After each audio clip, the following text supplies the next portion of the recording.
Hello everyone and a very warm welcome to Ram IAS. Because आज का हमारा current affairs का सेशन कंप्लीट नहीं हुआ है और I haven't taken it because of some reasons. यहाँ पे मैं आपको बता दूँ to start off we are taking up decriminalisation GS2 के according. Let us have a very quick follow up कि अलग अलग GS टॉपिक्स के हिसाब से हमारे इम्पॉर्टेंट आर्टिकल्स आज के न्यूज़पेपर में कौन से हैं। सो GS2 के लिए डीक्रिमिनलाइजेशन ऑफ पॉलिटिक्स के लिए हम लोग क्या लेजिस्लेटिव एंड पॉलिसी मेशर्स लेकर आ रहे हैं। तो सुप्रीम कोर्ट के सामने एक डिमांड ये आई है कि जितने भी क्रिमिनल पॉलिटिशियंस हैं या फिर जितने भी ऐसे पॉलिटिशियंस हैं जिनको पहले किसी केस के लिए कॉन्विक्ट किया गया हो, उनको लाइफ टाइम का बैन कर देना, लाइफ टाइम के लिए बैन कर देना चाहिए फ्रॉम कॉन्टेस्टिंग इलेक्शंस।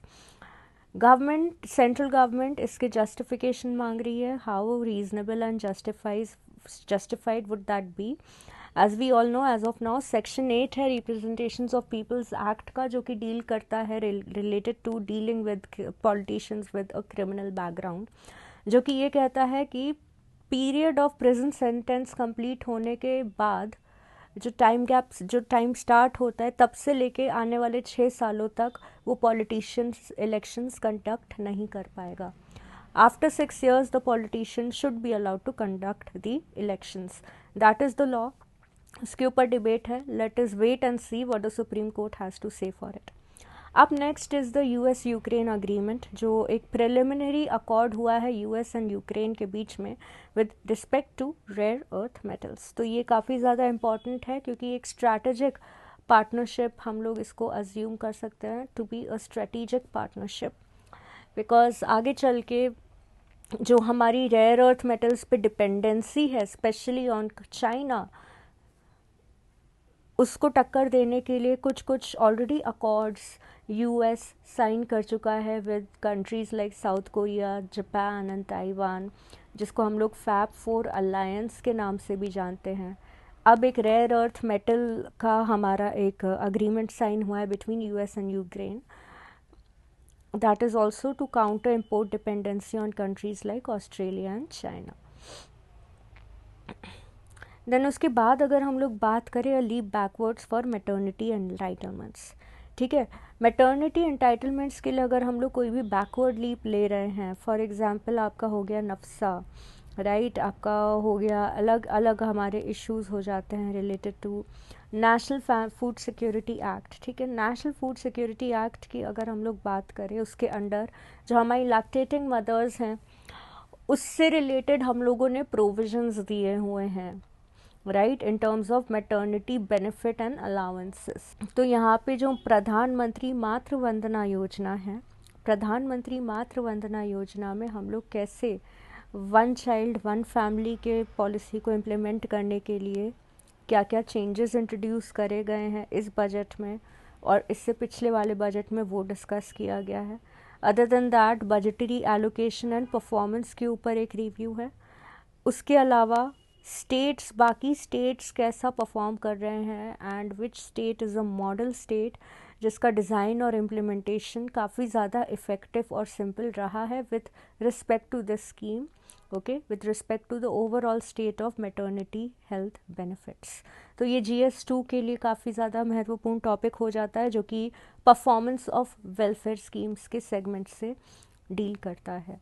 ऑलराइट, उसके अलावा another very very important article is the impact of ethanol in the environment, that is associated with pollution related issues, जो कि GS3 का एक इम्पॉर्टेंट टॉपिक है। So we all know ethanol economy is a target, right. 10% ethanol blending we have already achieved. Now अब हम लोग धीरे धीरे बढ़ रहे हैं 20% एथेनॉल ब्लेंडिंग की तरफ। तो ये आर्टिकल सिर्फ यही डिस्कस कर रहा है कि जो एथेनॉल प्रोड्यूसिंग फैक्ट्रीज़ हैं, how are they impacting environment, उससे वाटर पोल्यूशन पे क्या असर पड़ रहा है, right. These are basically water guzzling factories, तो इससे ग्राउंड वाटर टेबल और ग्राउंड वाटर पोल्यूशन के ऊपर क्या इम्पैक्ट पड़ेगा, right. Even NITI Aayog has also release certain reports. Ethanol blending के ऊपर भी नीति आयोग का रिपोर्ट आ चुका है एंड मेथनॉल इकोनॉमी के ऊपर भी काफ़ी पहले नीति आयोग ने एक रिपोर्ट पब्लिश किया था। Alright, so just we can have a skim through it.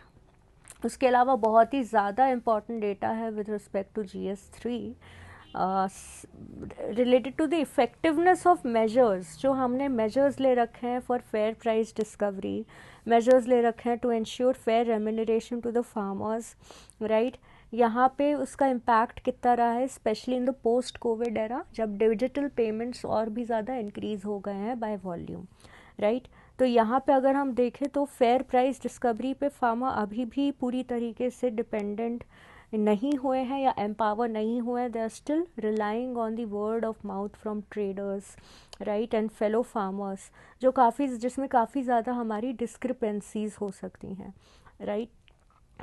Other than that, number of farmers that are using online mode of payments to pay and receive cash, उसमें क्या change आया in the pre and the post COVID era. Other than that, the article goes on to talk about significant impact of climate change on agriculture etc.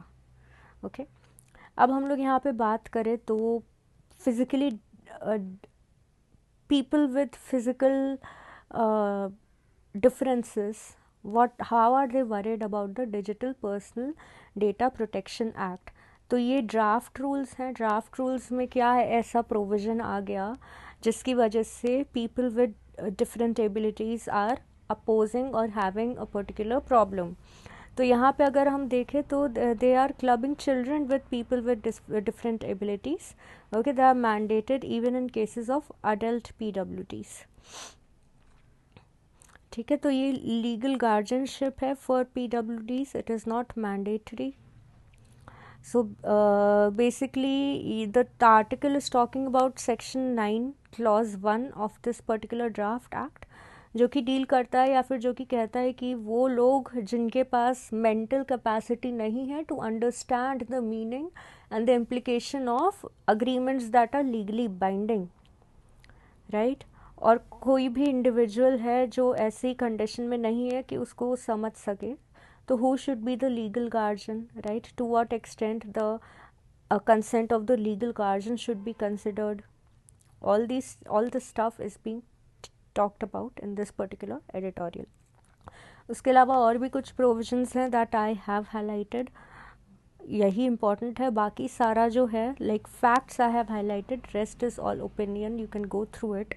Okay, this is just an overview, I am not discussing it in detail. Other than that issues related to health में एक छोटा सा यहाँ पे article आया है related to increased cancer related mortalities among women. तो ये ग्लोबल कैंसर ऑब्जर्वेटरी की एक पर्टिकुलर रिपोर्ट है that happens to be very very important. That is another thing, another aspect. अब यहाँ पे देखें तो EU says ready to address India specific concern on carbon levy import. तो यहाँ पे मेंस के पर्सपेक्टिव से एंड इवन प्रीलिम्स के पर्सपेक्टिव से एक जो की टर्म या की वर्ड यूज़ किया गया है that is carbon border adjustment mechanism. So what do you basically understand by carbon border adjustment mechanism? We will study about it in detail when I will take the weekly analysis class with all of you guys. Then उसके अलावा जो हमारे private sector banks हैं उसको हम लोग infra bond की demand को बूम करने के लिए लाइक प्राइवेट सेक्टर बैंक्स कैसे इंफ्रा बॉन्ड्स में इन्वेस्टमेंट्स मोबिलाइज करने में सक्सेसफुल हैं, that is a very important issue. तो ये GS3 से related very very important with respect to the topic that is investment models, right. तो इन्वेस्टमेंट मॉडल्स में बेसिकली ये किससे डील करता है? This is basically dealing with infrastructure financing, right? So banks and infrastructure financing have traditionally not been considered as an apt combination, but आज की date में new infrastructure bonds have been issued. कैसे banks भी अब mobilize कर पा रहे हैं धीरे धीरे funds related to infrastructure investment. This is a very small data about it. Okay, so we can definitely quote this in our GS3 mains answers. Other than that, the last and the most important article in the science and tech section, coal-fired power plants in India, they cut rice, wheat yield by up to 10%. यानी कि coal-fired power plant कैसे rice और wheat की yield में reduction लाने में responsible हैं, कैसे ये जो पर हेक्टेयर यील्ड है दैट इज़ गेटिंग सिवियरली और adversely impacted by coal fired power plant. तो सबसे पहले बिना आर्टिकल पढ़े ही आप लोगों को समझ जाना चाहिए कि जितने भी कोल फायर्ड पावर प्लांट्स होते हैं, they are very much water guzzling, number one. So definitely they are impacting the ground water table. Number two, जो हार्मफुल एमिशंस होते हैं उसमें से सबसे ज़्यादा जो आपका हार्मफुल एमिशन होता है that is fly ash and soot. तो फ्लाई ऐश एंड सूट जैसे जो हार्मफुल एमिशंस होते हैं, soot is basically black carbon, carbon monoxide, okay, जो जाके डिपॉजिट हो जाता है in the soil, right, deposit हो जाता है on the crop.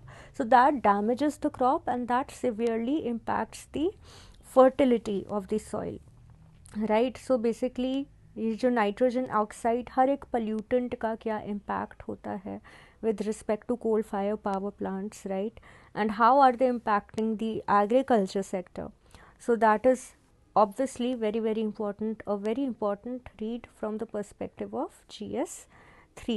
So the objective of this was a very very short discussion कि आज की डेट के लिए हमको क्या पढ़ना चाहिए, क्या नहीं पढ़ना चाहिए. If you read it today, we can have a very detailed discussion on this in tomorrow and upcoming classes. Thank you so much. Till then, take care. See you and bye.